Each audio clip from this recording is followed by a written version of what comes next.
नमस्कार बंधुरा गृहिणीर हेसेले सबाइके स्वागत। सबाइके जानाई मेरी क्रिसमास। सामनेई बड़ोदिन आसछे और ये बड़ोदिने बाड़ीते किभाबे खूब सहज पद्धतिते एगलेस एकटा प्लाम केक बाड़ीते बानिये नेওয়া যায় सेटाई आजके आपनादेर साथे शेयर करब। आशा करछि आजके रेसिपिटा आपनादेर भालो लागबे। ताहले आसुन शुरू करी। এই প্লাম কেকটা বানানোর জন্য আমার কিছু লাগছে ড্রাই ফ্রুটস যেরকম কাজু, আমন্ড, পিনাটস, কিশমিশ, কালো কিশমিশ, চেরি, মোরব্বা, টুটি ফ্রুটি, শুকনো খেজুর আর নিয়েছি একটু আমসত্ত্ব। সবকটা ফ্রুটস অ্যান্ড নাটসকে আমি একসাথে চপ করে নিয়েছি। মিহি করে কিন্তু চপ করবেন না। এবার একটা বোলের মধ্যে নিয়ে নিয়েছি 1 কাপ পরিমাণ অরেঞ্জ জুস। এখানে জুসের জন্য আমি 2টো কমলা লেবু নিয়েছি। এবার অরেঞ্জ জুসের মধ্যে ড্রাই ফ্রুটসগুলোকে একসাথে নিয়ে ভিজিয়ে রাখছি আধ ঘন্টার জন্য। আপনাদের হাতে সময় থাকলে আরও বেশি সময় ধরে এগুলোকে ভিজিয়ে রাখতে পারেন।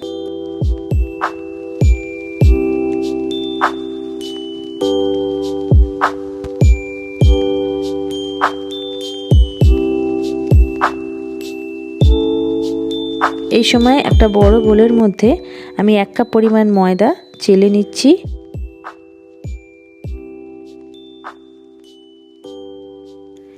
নিচ্ছি হাফ কাপ পরিমাণ গুঁড়ো চিনি, দিচ্ছি 2 teaspoon cocoa powder, 2 tablespoon milk powder, 1 teaspoon baking powder, half teaspoon baking soda আর দিচ্ছি সামান্য পরিমাণ এলাচ গুঁড়ো, দারচিনি গুঁড়ো আর দিচ্ছি জায়ফল গুঁড়ো। একটা গ্রেটারের সাহায্যে এখানে আমি জায়ফলটাকে গুঁড়ো করে নিচ্ছি। রেডিমেড গুঁড়ো কিনতে পাওয়া যায়। সবকটা ড্রাই ইনগ্রেডিয়েন্টস ভালো করে এখানে মিক্স করে নিচ্ছি এবং তারপর চেলে নিচ্ছি। এবার এর মধ্যে দিয়ে দিচ্ছি হাফ কাপ পরিমাণ সাদা তেল, দিচ্ছি 1 টেবিল চামচ খেজুর গুড়, সামান্য নুন। পুরো জিনিসটা ভালো করে মিক্স করে নিচ্ছি। বন্ধুরা, প্লাম কেকে সাধারণত ব্রাউন সুগার ইউজ করা হয়।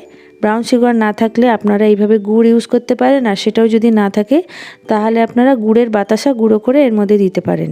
এরপর এখানে ইউজ করেছি হাফ কাপ পরিমাণ কাউ মিল্ক, যেটা আমি এখানে শ্যুট করতে মিস হয়ে গেছে আমার, তাই দেখাতে পারলাম না। এবার পুরো জিনিসটা খুব ভালো করে মিক্স করে নিতে হবে।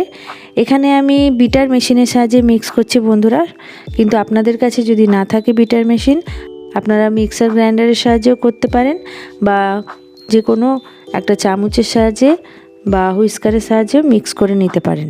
এবার আমি ক্যারামেল সিরাপ বানাবো। তার জন্য গ্যাস ওভেনে একটা প্যান বসিয়ে নিয়ে তার মধ্যে দিয়ে দিয়েছি হাফ কাপ পরিমাণ চিনি। চিনিটা লো ফ্লেমে আস্তে আস্তে গরম হবে এবং গরম হতে হতে একটা সময় সেটা গলে যাবে এবং ক্যারামেল তৈরি হয়ে যাবে। দেখুন চিনিটা গলতে শুরু করে দিয়েছে। যখন চিনিটা পুরো গলে যাবে তখন বন্ধুরা 2 চামচ জল এর মধ্যে অ্যাড করে আমি ভালো করে মিক্স করে নিচ্ছি। আমার ক্যারামেল সুগার তৈরি হয়ে গেল।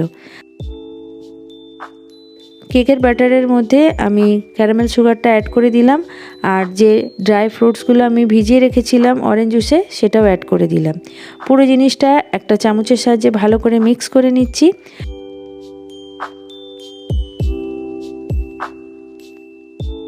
এবার এর মধ্যে দিচ্ছি 1 টিস্পুন ভিনেগার। ভিনেগারটা আপনারা চাইলে আগেও দিতে পারেন, আমি শেষে দিচ্ছি কারণ শেষে দিলে কেকটা ভালো হয়। আর এর মধ্যে দিচ্ছি সামান্য পরিমাণে ভ্যানিলা এসেন্স। ভ্যানিলা এসেন্সটা খুব সামান্য দেবেন বন্ধুরা। পুরো জিনিসটা আবারও ভালো করে মিক্স করে নিচ্ছি।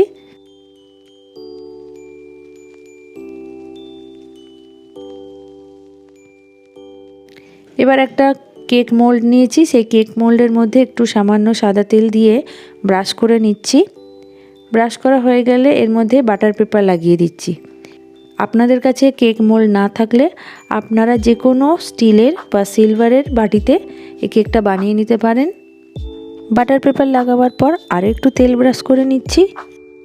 এবার কেকের ব্যাটারটা আমি মোল্ডের মধ্যে ঢেলে দিচ্ছি। এখানে বলে রাখি, কখনোই কিন্তু মোল্ড ভর্তি করে কেকের ব্যাটার ঢালবেন না, একটু ফাঁকা রাখবেন। এরপর একটু নেড়ে অ্যাডজাস্ট করে নিচ্ছি যাতে এয়ার বাবলগুলো বেরিয়ে যায়। গ্যাস ওভেনে আমি একটা বড় কড়াই বসিয়ে তার মধ্যে একটা স্ট্যান্ড বসিয়ে এটাকে প্রিহিট করে নিয়েছিলাম। এর মধ্যে এবার মোলটাকে রেখে একটা উপর থেকে গামলা দিয়ে ঢাকা দিয়ে দিচ্ছি।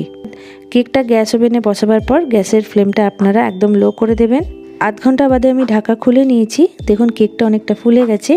এই অবস্থায় কেকটা আমি কিছু ড্রাই নাটস দিয়ে এটাকে সাজিয়ে দিচ্ছি।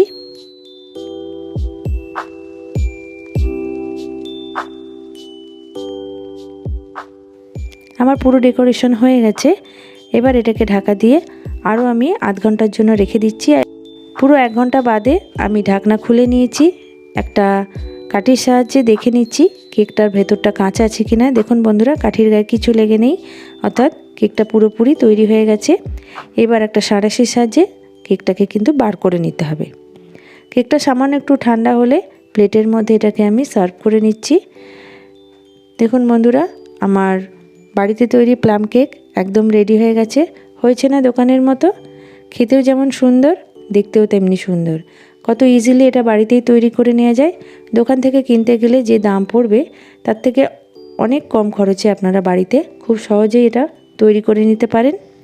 আশা করছি আজকের এই প্লাম কেকের রেসিপিটা আপনাদের ভালো লেগেছে। এই ক্রিসমাসে আপনারা বাড়িতেই যদি এরকম একটা সুন্দর কেক তৈরি করে এবং সাজিয়ে গুছিয়ে বাচ্চাদের কাছে প্রেজেন্ট করতে পারেন, তারাও ভীষণ খুশি হবে।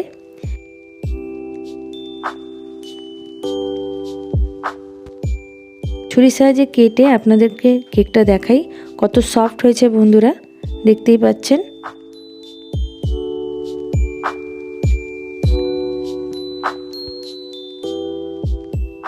আমার কেকের ব্যাটার বেঁচে গেছিলো, তাই আমি আর একটা ছোট্ট কেক বানিয়ে নিয়েছি। দেখতেই পাচ্ছেন একটা টিফিন বক্সের মধ্যে এটা আমি বানিয়েছি। আপনারাও ইজিলি টিফিন বক্সের মধ্যেও এরমভাবে কেক বানিয়ে নিতে পারেন। দেখুন বন্ধুরা, কেকটা কতটা সফট হয়েছে। আশা করছি আজকের এই কেকটা আপনাদের ভালো লেগেছে। ভালো লাগলে লাইক, শেয়ার এবং কমেন্ট করবেন। দেখা হচ্ছে নেক্সট উইক নতুন একটা রেসিপির সাথে। সবাই ভালো থাকবেন। ধন্যবাদ।